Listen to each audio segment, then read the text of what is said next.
poliisi erina okubavaako lwaki okulikinga obutambi kwatandika dda tulengera mu 28 Cinderella Ssanyu yo yakyo kyali kifaananyi Red Pepper nekolaki n'ekikuba tugenda 2011 Red Pepper leda mwetukubira mama Finn tuba tutambula Zari n'atuwa Kalahari Desert ka video mwakalaba tuba tuyingira 2013 mufuluma Desire Ruzinga n'atuwa akafaananyi tuba tufuluma awo waliwo n'omwana wa Robina Mweruka netulengera akantu ke yatuwaayo obuntu buze butambula amasake okitegeera buze bugenda Gloria Bugi n'atuwaayo akantu musapatu za roje emu tefaanagana ginnewaayemu yadde endala ya bulu nga tebifaanagana kitegeeza ekintu ky'obutambi tulina okukigumira naddala nga amasimu gano gali mu ngalo zaffe abantu babakozesa differently abantu abali evil gye bali oba okitegeera we just have to embrace ekiriwo kigenda kubeera part of us ekibuuzo ekikulu webiriikinga bani abasinga okunyumirwa bani kiddemu ko wakalabyeko nnyo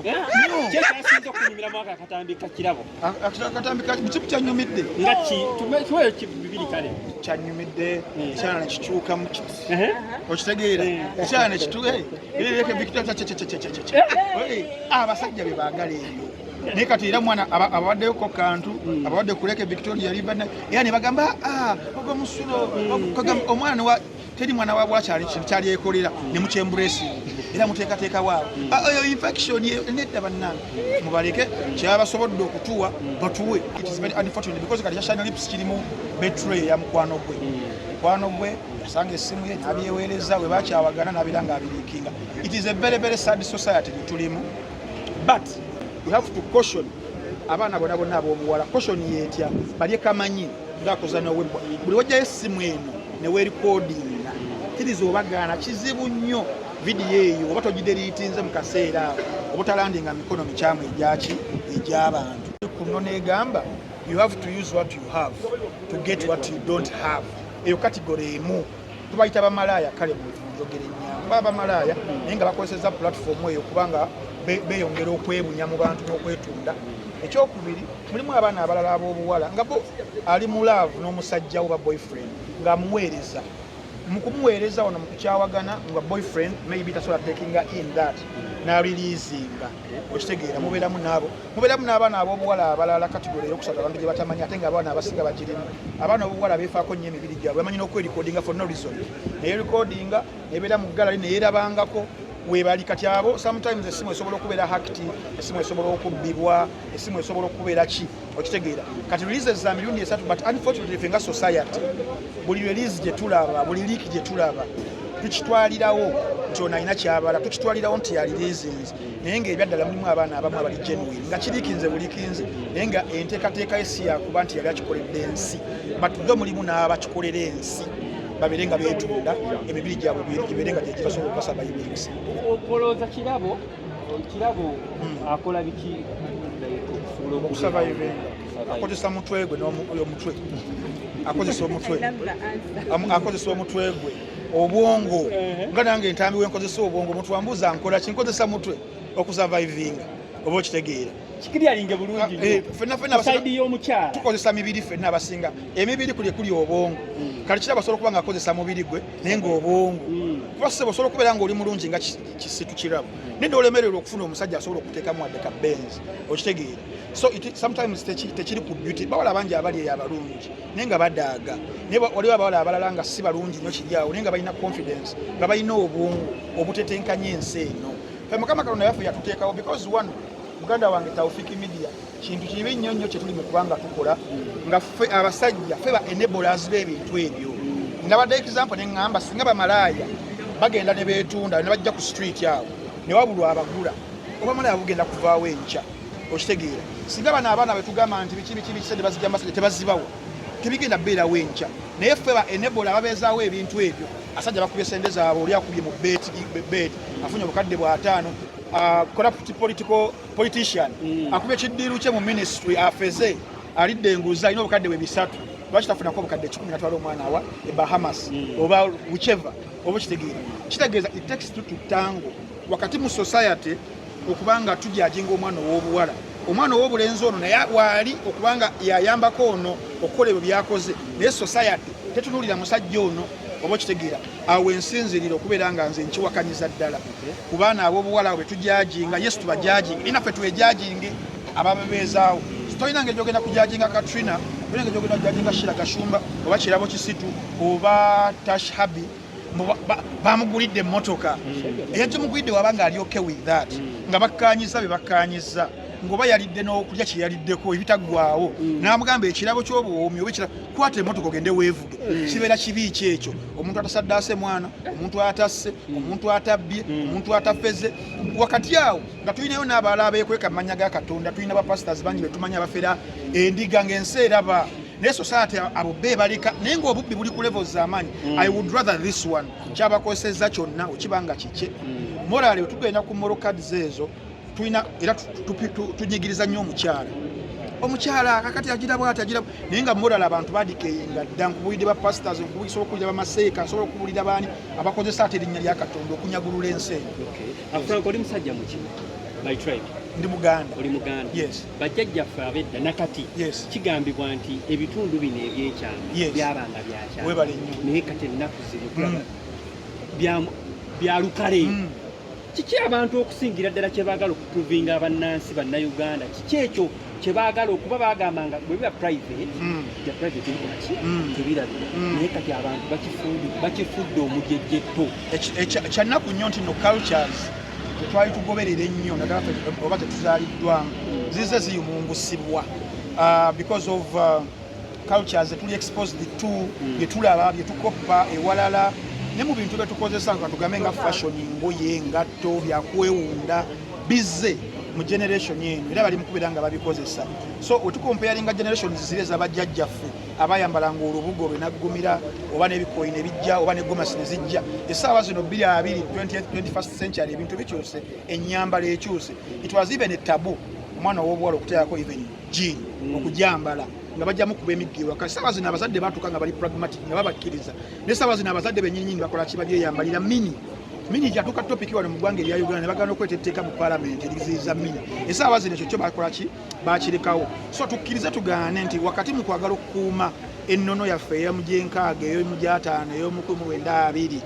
tukkirize nti mu gino emyaka egijje nga zijja waliwo ebintu bingi nnyo ebikola ki ebijja essaawa zino nga buli muntu essimu emubeera mu ngalo ze ebintu byalaba bimu-influencinga byagenda okubeera ng'akola ki ng'akola ekiba kyakwambala nga balina aba-influencinga ba Kim Kardashian bani omwana owawano ng'alinamu ku sente Tashabi bajja kwagala ayambala ebbeere liveeyo bulungi nnyo aliraga ensi nve mu mbeera ate nga nange ebyaddala Tawfiki n'abamawulire abali wano nga tuzze mu mazima buuza omusajja yenna what would they have rather okubeera n'omukyala nga yeebisse nnyo nalinya ekikoya ajjudde muli n'okubeera n'omwana nga Kisitu Kirabo nayamba n'olaba cleavage n'olaba hips n'olaba BBL sente zo ziteeka luddawa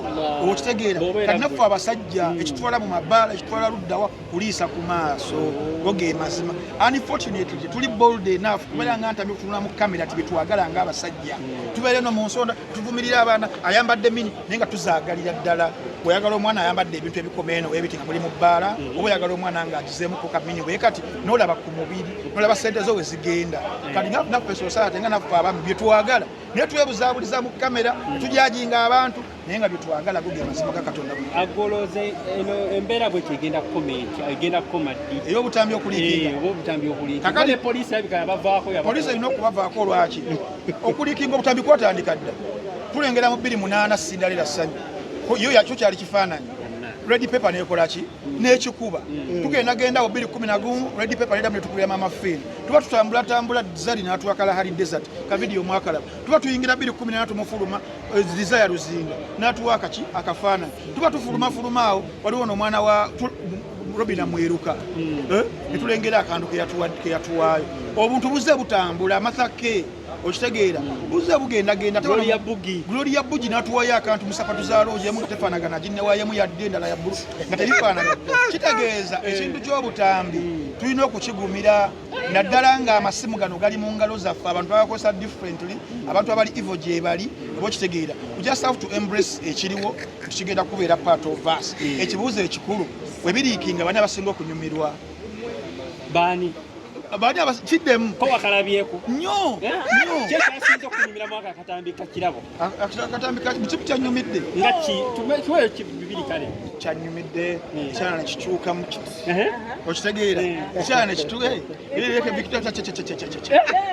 abasajja be baagala ebyo naye kati era mwana abawaddeyoko kantu abawadde kuleka victoria river era ne bagamba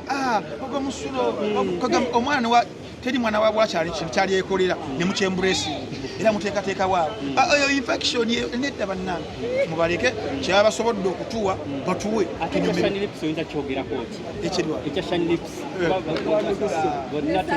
muntu awo bonna it is very unfortunate because kati Shani Lips kirimu betray ya mukwano gwe yasanga essimu ye n'abyeweereza we bakyawagana n'abiranga abiriikinga. It is a very very sad society tulimu, but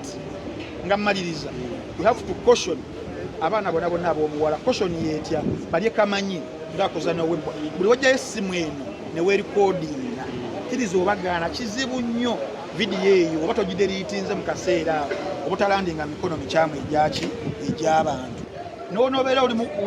okwekenjerwa otya essimu bajja kugibba nga teriimu password oyo agenda abiggyemu. Essimu ejja kufa ogitwale w'amakanika bano abaana abagezi abali ku zigugundi ezo babiggyeko.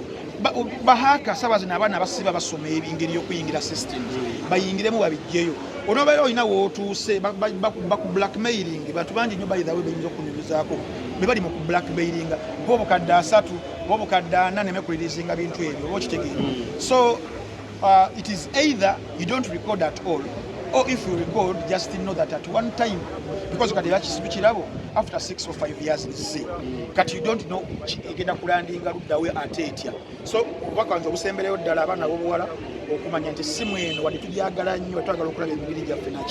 it is a blessing in disguise. Saving to your friend. Yes.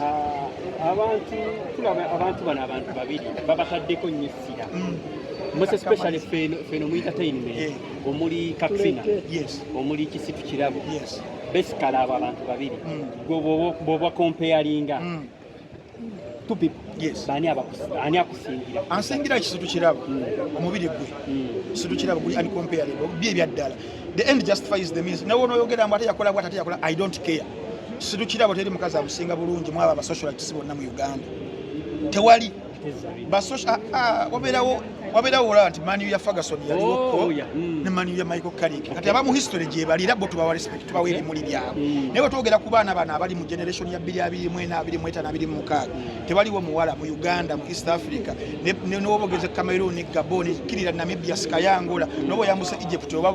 tewali asinga Kisitu Kirabo mubiri mulungi bo tunuulira abantu ababiri bikyo ani asinga like bikyono byasinga ku Kisitu Kirabo asinga obulungi n'okulabika n'omubiri beauty and the body owulira Katrina ayina sente amusinga sente Katrina asinga yes Katrina asinga Kirabo sente goge mazima naye it is just going to be a matter of time before Kirabo nga naye sente azenkanyiza kati naddala kulirize naddala kati kiriwo man kati jawo komewo ku interview mu 10 Kirabo Kisitu yagenda kubanga yabasinga bonna sente abaana odda abasinga obulungi n'omubiri yes oliwo abagagala dono kwitaga mapapa vugagaga tikiwobera amatama abiri ensonga ya ensonga ya Cindy ne Omega oyinza gyogera koki Cindy ne Omega it is one of those examples eziraga industry yaffe ya Uganda nti tuba tulowooza ntukula naye nga tutukula as an industry how we do businesses. First of all abayimbi bangi nosinga omubuuza lwaki wakoze kolabo n'omuyimbi ono ajja kugamba ebintu ebitali artistic nti maybe twabadde mu vibe twabadde mu bbala ku Supremacy ffenna netunywamu bere yawo vibe neekwata netubuuza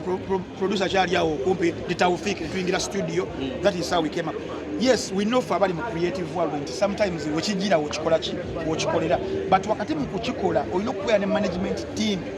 kubanga goli kugokya creative as a creative Cindy oba Omega but team eno management eyina emirimu gy'erina okubeera ng'ekola egiformalizing ekintu ekyo okwewala ekiyinza okujja mu maaso nti oba mukoze oluyimba mulina empapula split sheet mumaze okuba nga mugikkaanyaako mutaddeko n'omukono nemba mufunyemu obuzibu naye nga binding gundi eri weeri. That is how music business is being done mu nsi endala ezituddukako kubanga ebyaddala okuubagana kw'abayimbi be baana baliwo. Tolinayo muyimbi gonyeza kuŋŋamba mu bulamu bwansi atasoobaganaako na muyimbi munne tekiriyo kalere Michael Jackson oba Prince basoobagana okitegere kyo kibeera inevitable olwa egos zaabwe olwa personalities zaabwe naye singa contract yene ebeerawo sente zisigala zikola ki zijja buli omu n'afuna oluyimba lusigala nga lukola regardless of oba mwekyawa oba obono yabba musajja wa munne naye mu ggwanga erya Uganda abayimbi ebintu babikola ngeri yagadibengali engembwe etunda omuzigo ekijja kijje and before you know nga batukaabirira kale nze kyenandiyagadde moving forward buli muyimbi ali eyo nga okoze collaboration n'omuyimbi munno bibere formalized kubanga music is a business tuleme kubitreatinga nga ekintu ekiri awo by the way because kyekisinza okuba nga kitta endongo yaffe oba okitegeere so yensonga eyasigala yasanyu ne Omega 256 if it was formal biro byali badde just biri mini naye kati tugenda kudda mu bintu ebiri peti beevume babyeto fan bases zaabwe zikolewo ekityo naye nga kiri ekinyuso ekikulu kyakukola business oba kyakukola music not as a business. Okay. Don't you think Omega nga ye atenga obuyinza obuto yandibadde akakkana wansi tewaliiwo mu bulamu bw'ensi eno mu art omuyimbi okumugamba mbuno kati omuyimbi yekasafuna hit yabasinga essaawa eyo mu nsi yonna tomubuulira kamiliyoni nti oba dredi oba ani yabasinga ojja obeegendereze wabaawo omwoyo ogwo ogukwambala nobeera possess nolaba nga buli muntu okola ki okusinga abayimbi bangi essaawa zino asobola okuwoza asinga ne muzeeyi matooka okuyimba asinga ne bamuzeeyi Ssebbala bamuzeeyi Ssebatta because afunyewo ku buhiiti oba essaawa eyo yaliko kati eyo kya butonde mu bayimbi nti bo hiiti zibalalula n'abeera nga yakola ki yasinga tajja kuddawo nga gwe tawufiika okube okuluddaga naye banna tuvudde wala n'omuntu okamumu ekitiibwa so bo egos ezo zibakolera ddala bubi nnyo ne zicrowdinga judgment kasembayo okkiriziganya n'ekya Sindi oba Omega apologize to Sindi sikiriziganya nakyo abayimbi omuyimbi nga because omuyimbi bintu bingi nnyo besides just the brand gyolaba abayimbi abeetondatonda abo ensi tulina engeri gye tubakkakkanyaamuko ebyaddala ze kuwulira byaddala naye omuyimbi ng'ali gumite ng'alemerera ku kintu kye oba kikyamu oba kituufu ebiseera ebisinga abawagizi aba abazzaamu amaanyi oba kitegera mu buntu kyo kyalibadde kituufu oba yeetonde naye bwate tuli mu buntu tuli mu music where you have a lot to lose ebirala naddala ego and pride which is part and parcel of the art business.